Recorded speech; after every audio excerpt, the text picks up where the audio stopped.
বাস্তবতা শুরু।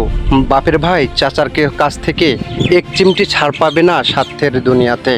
রক্তের ভাই স্বার্থের টানে নারীর মন্ত্রের তন্ত্রে সেও চলে যায় অজানে। যাত্রীর জন্য ট্রেন কখনো করে না একটু অপেক্ষা, একটুর জন্য পিছিয়ে গেলে নিয়েও সেখান থেকে শিক্ষা। দারিদ্র দুঃখ দুর্দশার গল্প শোনালে মানুষ বোঝে না সেটার মর্ম। দুর্গম পথে চলার সাহস থাকলেই তবেই জুটবে কপালে ভালো কর্ম।